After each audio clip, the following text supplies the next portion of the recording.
issues in the Philippine election campaign recently made front-page news, not just in the Philippines, but around the world. Both raised questions that only Ferdinand Marcos himself can fully answer.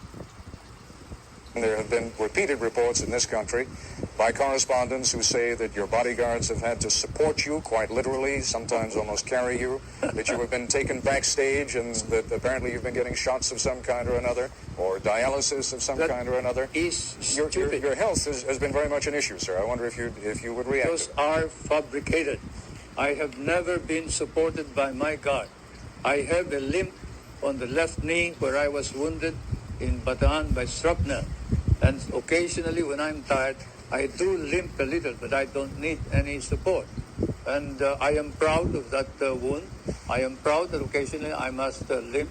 But certainly being carried by my bodyguards is not part of it. I am carried by the crowd when I come into a rally as a mark of triumph. It's a part of the routine.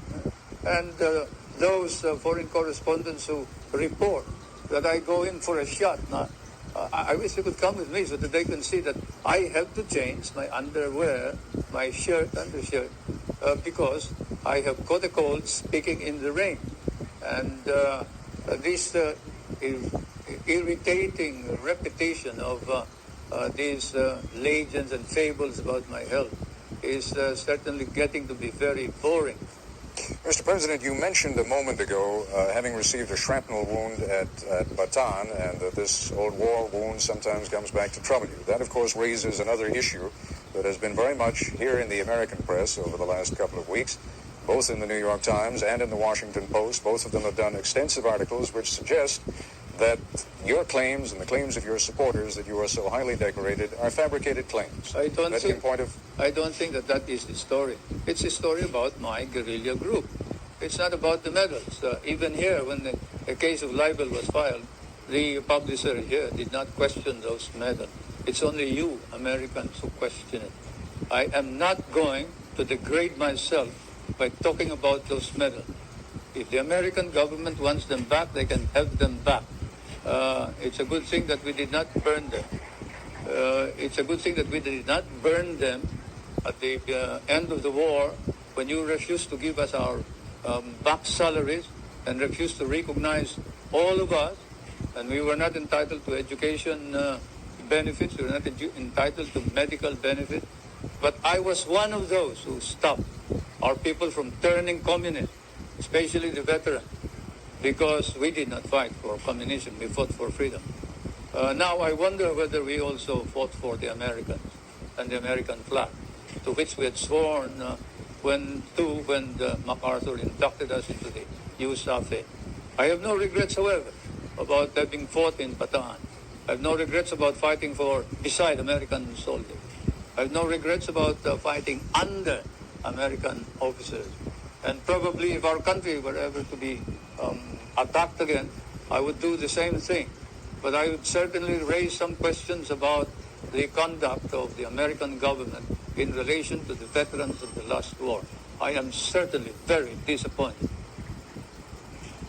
Mr. President, the question is not raised about the courage of in relation to the veterans of the last war. I am certainly very disappointed. Mr. President, the question is not raised about the courage of Filipinos who fought against the Japanese during the Second World War. But the question, as you know, and you know this is not something I'm making up, you have seen those newspaper articles yourself and you have seen some of the documents, suggests that the guerrilla group that you claim to have led, in fact, either did not exist at all or was just a tiny group that played no major role. Then why is it recognized by the intelligence officer of General MacArthur in a paper which is certified too by the head of the archives of the United States? Now look, I don't want to talk about this anymore. If you do, I'm going to walk out. When we come back, President Marcos plays his strongest card, and Mrs. Aquino responds. The issue? Political experience. It is certainly a major debating point for the Philippine president. He's got a lifetime of political experience. His opponent has almost none. President Marcos has been accused of running the issue into the ground, however, with consistent and disparaging remarks about Mrs. Aquino. Here's what the two candidates had to say about the question of Mrs. Aquino's political experience. First, President Marcos. You've had some rather disparaging remarks to make about Mrs. Aquino, not the least of them being that, in effect, she has experience as a housewife, but little else. Do you think she has gained in stature over the last few weeks? And do you think it is possible that if she is elected, that she could serve effectively as president of the Philippines? I still believe that you need somebody who has been experienced to run our government in this time of crisis. I have nothing against her, but certainly when, say, your son is sick and he needs an operation or he needs the expertise of a good doctor, you don't pick just anybody who has honesty and sincerity in order to cure your son. In that situation where she has no experience whatsoever is something that we have to accept and admit realistically that she had the nerve to run without any experience whatsoever, as she admitted, and it's not me who has said that she is inexperienced, it is her who said, what do I know about running a government? And as an ordinary citizen, I would cry out immediately against anybody who says that being given the presidency. But as President of the Republic, I think it's my duty to call attention to this danger. I know that you made a great deal, and it is an excellent rhetorical device of saying, yes, you are inexperienced. You are inexperienced in corruption. You are inexperienced in crime. You are inexperienced in dictatorship. But let's be candid about it. You are also inexperienced in leadership. Now, there is a difference even between running a campaign as the widow of a martyred and beloved leader and running a country that is, as you yourself have pointed out, in a great deal of trouble. To those who are neutral about you, what do you say about your lack of experience? Well, more than experience, I think it is credibility that counts. And the truth of the matter is that the Marcos government has lost all credibility, and no way can Mr. Marcos possibly lead our country back to recovery because the Filipino people no longer believe in him. I realize that I am inexperienced, but as Mr. Marcos himself confessed, it took him 6 months to learn how to be president. And I guess I can do the same thing. As we all know, there is no school for presidents, so I don't think that should be a point against me. Your own George Washington definitely had no experience either. It is possible that he had no experience as a president, but he certainly had some experience in leadership when he became president. And you are trying to become now the leader of a fractured country, the leader of a country that has enormous economic problems, the leader of a country that is rife with corruption, as you yourself have said, the leader of a country that has so many problems that one wonders how even the most experienced leader would be able to take care of them.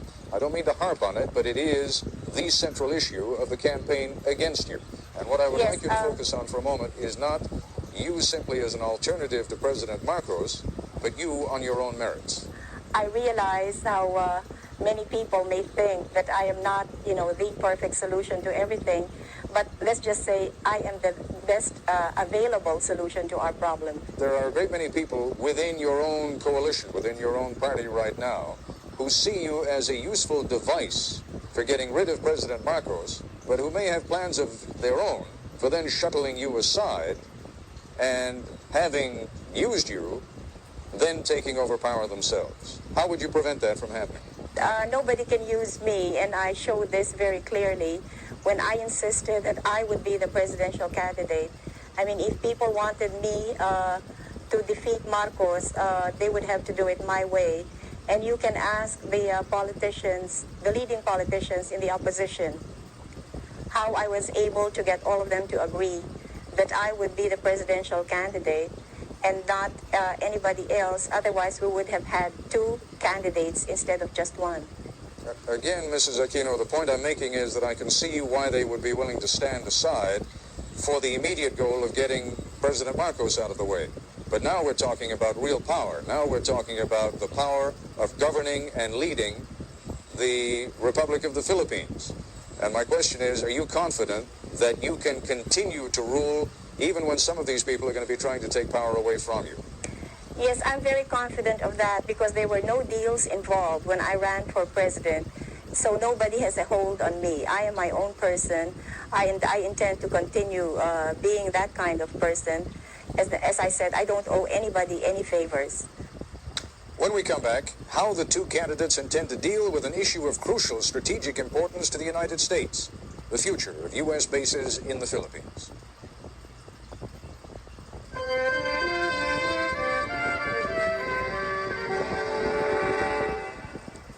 There have been American military bases in the Philippines since the turn of the century, established right after the Spanish-American War. Clark Field, once an outpost for horse cavalry, today the only permanent U.S. air base between Guam and Turkey. Subic Bay, a naval station since 1901, now the largest U.S. naval supply depot outside the United States, and particularly critical to the United States since the loss of Cam Ranh Bay in Vietnam. The loss of those Philippine bases, experts say, might only be replaced by the building of a naval battle group that would take years and cost perhaps $50 billion. Let's talk for a moment about the kind of relationship that a government of the Philippines under Corina Aquino would have with the United States. What kind of a relationship would you want to have with the United States? Well, I would like to continue our friendly relations with the United States, and I see no reason why that cannot be so. In fact, I would like to strengthen those relations, and definitely we will be in direct dialogue with your government. So I really see no problems there. Well, the problems again, and it seems to me that there has been a little bit of waffling on the issue of the bases over the course of the last couple of months. Would you tell me now, in these final hours of the campaign, precisely what your position on the bases at Subic Bay and Clark Air Force Base are? What is your position? All right. I respect the military bases agreement, which will expire until 1991. And in the meantime, I will keep all of my options open.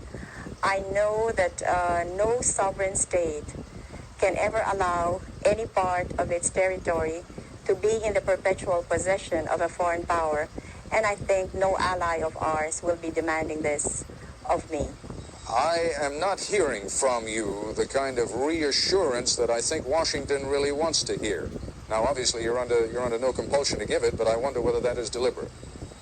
No, it's not deliberate. Before the RP-US bases agreement expires in 1991, we will be in consultation with the United States, with our neighboring countries, especially the members of ASEAN, and above all, we will be consulting with the Filipino people so that we will be able to reach an agreement which will be to the best interest of the world, but in particular, the Philippines. I've always maintained that those bases are needed by the two governments and probably by Asia itself, if not the world. You cannot project your naval and air power beyond the South China Sea as well as to the Indian Ocean and the Hormuz Straits in the Middle East without those bases. And we also recognize that Asian countries may be in danger if the balance of military power were not maintained between the two superpowers. And therefore, the ultimate noble purpose of all of this is to maintain that military balance in order that we can avoid war in Asia. This is to the advantage of not only the United States and the Philippines, but to the advantage of all of Asia and perhaps of the Middle East, Europe, and perhaps the world. When you hear people speculating in this country, and there has been some considerable speculation, that perhaps things are becoming a little bit too dicey in the Philippines and that the United States ought to think about putting its bases elsewhere. You take that seriously? I take it seriously, and certainly we would not stop you if you want to get out of the Philippines. You think that Subic and Clark can be replaced? You will not be able to find any replacement of Subic and Clark, but you are free to get out anytime you think it wise to do so. When we come back, both candidates respond to the charge that fraud and corruption have become a way of life in Philippine politics.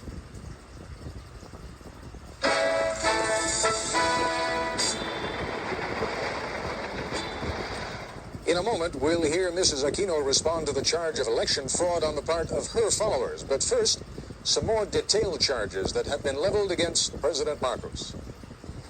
Mr. President, some would say that the gravest danger to the Philippines these days is that there is a crisis of confidence, and that what Mrs. Aquino would bring to the presidency would be a fresh breeze, and that she could get the expertise by surrounding herself with competent experts, but that what is needed is a fresh sense of trust, a sense that the corruption that is charged will be cleaned out, a sense that the cronyism that is charged will be cleaned out, a sense that the brutality that is charged against members of your armed forces and the police will be cleaned out, and that Mrs. Aquino can fulfill that role and you cannot.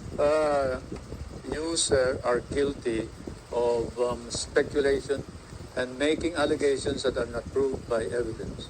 Corruption and hidden wealth were charges included in the impeachment proceeding. They were debated upon, and the opposition was challenged to present their evidence. They could not. There is no evidence. Even in your hearings in the House of Representatives subcommittee of Mr. Sola, Congressman Solomon and I think, have said that there is no evidence about corruption or hidden wealth, and that this is all hearsay and all rumor. Now you repeat it as if it is the gospel truth. I question your right to make this as a premise for any further questioning. I must say that hearsay, rumors, speculation as a basis for a question by reputable newspapers and foreign correspondents should have no place in a society like ours. Your society. Mr. President, you are quite right. If I were the only one raising those questions, there would be no point in raising them at all. The number does not matter, Ted. Whether 1,000 people raise it, if there is no evidence, then it is false. Whether it is raised by 10,000 people, if there is no evidence, then it is patently false. Numbers do not matter. It is evidence that matters. And you don't have any evidence. Mr. Solas has no evidence. The opposition has no evidence. They're just talking loud, and they're engaged in a smear campaign, and you are helping them. Mr. Solars claims that he has testimony from someone who met with who claims that he has testimony from someone who met with your wife, Mrs. Marcos, who spoke to him of properties that you hold through other names in New York, and that Mrs. Marcos said to this man who testified before the committee that she expected by 1987 to have $70 million worth in profits on those properties. Now that is the testimony. You're saying there is no testimony. It may be inaccurate, but the testimony, sir, is there. The witness, when asked by Congressman Solomon whether there is any evidence whatsoever proving this, said, I merely heard it. It is something that I heard from somebody. I do not know your sources of information. You may be more accurate than I am. But certainly I don't consider that evidence which ties us up to the ownership of any of these properties. And we are looking into the manner in which the evidence has been obtained by some of your investigators and some of your foreign correspondents, your newspaper men. And then after the elections, we will then look into the legal aspects of the coercion and intimidation that has been going on against some of the witnesses. But anyway, whatever it is, I deny categorically any speculations of the corruption and hidden wealth that is being alleged, so much so that the opposition members of the Batasan, the legislature, are now facing perjury cases in our court, and we are going to see to it that these cases will be pushed through. There have been charges by both sides, against both sides, of corruption in the voting process. How is it going to be possible for anyone ever to be satisfied that this was an honest election, even if it were? Well, I guess as long as it is fairly honest, then we would be able to satisfy everybody. But if there are outright violations and we can see that there has been such enormous fraud, then that would be difficult to convince the Filipino people.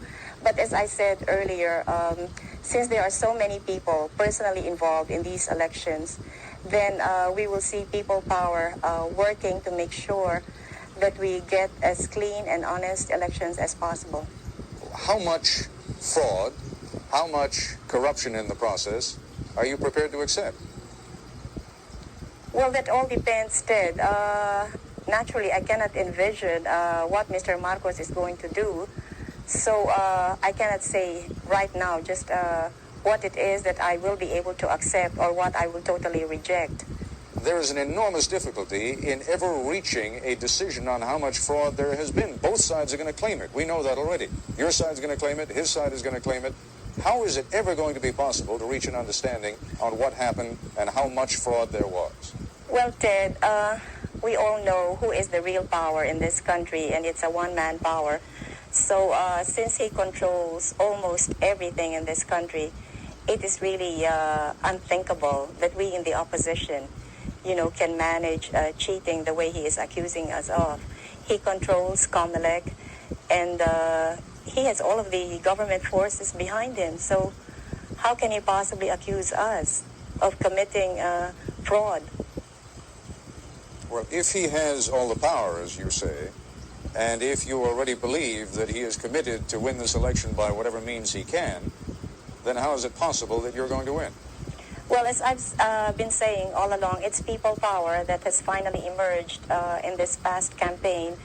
And there will be many of these people who will be poll watchers in the coming elections. So they will be guarding their respective polling precincts, and they will also be watching the tabulations.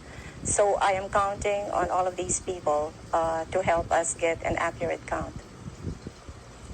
What happened during the campaign with regard to media coverage? President Marcos has told me that you have certainly had access to the television and radio stations, and he denies categorically that you have been